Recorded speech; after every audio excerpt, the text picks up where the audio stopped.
신경계의 발생에 대해서 계속 이제 이야기를 하고 있잖아요, 그죠? 그래서 지난 시간에는 뇌의 발생에서 뇌가 이 신경관이라고 하는 하나의 관에서부터 이런 이제 발생을 이렇게 한다라고 말씀을 드렸고, 오늘은 이런 발생 과정에서 또 조금 더 나아가서요. 그래서 이 수정 후 5주차 이후부터 또 어떻게 변화를 보이는지 한번 살펴볼 수 있도록 하겠습니다.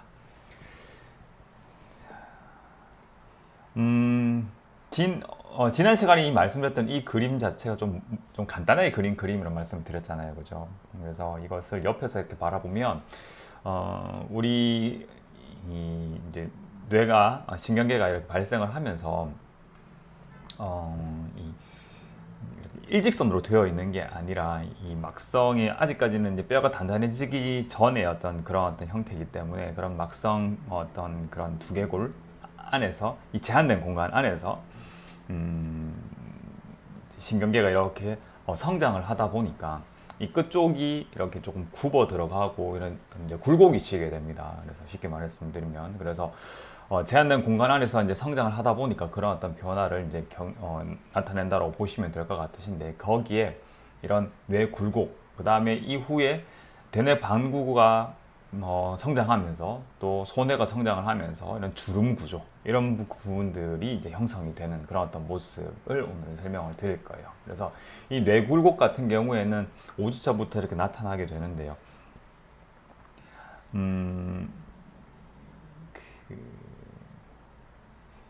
이 뇌굴곡 자체가 특징적인 게 이런 뇌굴곡으로 인해서 우리 두뇌가 어떤 이제 이런 이제 여러분이 알고 계시는 그런 어떤 형태적인 특징을 가지고 있다라는 거죠. 그러니까 우리가 흔히 알고 있는 이 뇌 구조라고 하면은 이런 대뇌 반구가 있고 그 안쪽에서 이제 뭐 그 사이뇌라고 하는 뭐 이제 이 부분 또는 어 어떻게 그 뇌관이라고 하는 부분에 사이나 밑에 뇌관이라고 하는 부분 이 부분이 이렇게 중앙에 이렇게 해서 밑으로 쭉 이렇게 빠져나오잖아요, 척수와 함께. 그래서 어떻게 보면은 그림을 보시면은 이제 뇌 주름이 있고 그 중앙에 이제 보라색 파트가 있는데 그 보라색 부분이 이제 사이뇌라고 하는 부분입니다. 이 부분을 이런 대뇌 노란색의 대뇌 반구가 이렇게 둘러싸고 있는 구조인데 사실 이게 이루어지는 그런 어떤 이유 자체가 처음 시작으로 이렇게 보면은 이런 신경계 발생 과정에서 이 굴곡이 이루어지면서 나타나는 과정이거든요. 그래서 지난 시간에도 말씀드렸지만은 이 중뇌나 아니면 뇌관 부위는 생각보다 큰 변화를 겪지를 않고 그와 반면에 이 대뇌 반구가 이렇게 되는 이 그 부분 자체는 상당히 많은 그런 어떤 변화를 겪게 되면서 그러면서 이 그 사이뇌와 그 다음에 중뇌 그 다음에 이 뇌관 부위를 이렇게 감싸게 되는 그런 구조로 이렇게 뇌가 성장을 하게 됩니다. 그리고 나중에는 이제 한 20주에서 임신 한 20주에서 22주차 정도가 되면은 뇌주름이라고 하는 구조가 되면서 이렇게 되는데요. 이게 상당히 많은 내용을 좀 축약해서 이 말씀을 드리다 보니까 좀 두서가 없이 이렇게 말씀을 드린 것 같은데 결국에는 우리 뇌가 상당히 어떤 그 두개골이라고 하는 그런 어떤 제한된 공간 안에서 계속해서 성장을 해야 되고 그런 어떤 그 성장 과정에서 각 부분별로의 어떤 신경 세포들 사이에 성장 속도의 어떤 차이가 발생을 하겠죠. 그렇게 하면서 이런 구조적인 특성이 나타난다고 생각을 하시면 될 것 같아요. 그래서 사실 왜 이러한 과정이 나타나느냐 또 어떻게 이런 뇌의 주름이 지느냐 또는 굴곡이 생기냐에 대해 가지고는 아직까지도 계속 연구가 이루어지고 있고 많은 가설들이 있는 상황입니다. 그런데 그 한 가지는 확실한 것 같아요. 이 처음에도 말씀을 드렸지만 이 신경계라고 하는 이 우리 몸의 시스템은 세포 사이의 어떤 계층적인 그런 어떤 연결성, 이 연결이 상당히 중요한 그런 어떤 부분이라고 말씀을 드렸잖아요.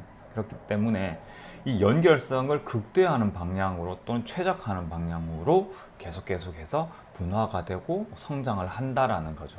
그러니까 이 주름이라고 하는 대뇌 주름이라고 하는 부분, 그다음 이 굴곡이라고 하는 부분들도 어떻게 왜 이러한 부분들에 의해 가지고는 명확하게 이렇게 말씀을 드리기가 참 여러 가지 이론들이 있어서 그냥 두리뭉실하게 그냥 제한된 공간 안에서 각 신경세포들 사이 어떤 성장 속도에 따라 가지고 이렇게 나타난다고 말씀을 드리지만 결론적으로 본다 그러면 우리의 어떤 두뇌가 굉장히 효율적으로 이렇게 기능을 하기 위해서 만들어진 그런 어떤 구조다라고는 이해를 하시면 될 것 같으세요. 그래서 이 뇌의 발생이 신기하게도 하나의 어떤 관에서부터 이렇게 시작이 되지만은 이게 두개골 안에 위치를 하면서 어떤 세 가지 규모, 두정굴곡, 교굴곡, 경굴곡이라고 이렇게 되어 있습니다. 그래서 화살표 모양을 보시면 이런 커브가 그려져 있는 걸 보실 수가 있으실 거예요. 플렉셔라고 하는데 이 세 가지의 굴곡이 자리를 잡기 시작을 하면서 이 대뇌 반구가 나머지 부분을 이렇게 둘러싸게 되고 거기에서 대뇌 반구가 점점 더 성장을 하면서 이렇게 우리가 알고 있는 대뇌 형태로 이렇게 자리를 잡게 되는 그런 어떤 이 발생 과정을 겪게 됩니다. 그래서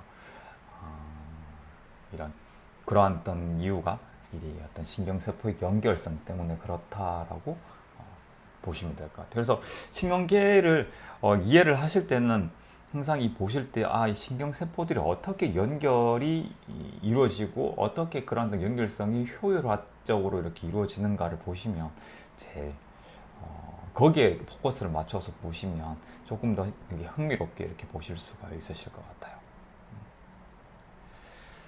이게 최대한 한번 제가 이렇게 간단하게 설명을 드려봤는데 네. 그래도 좀 쉽지는 않습니다. 그죠? 하여튼,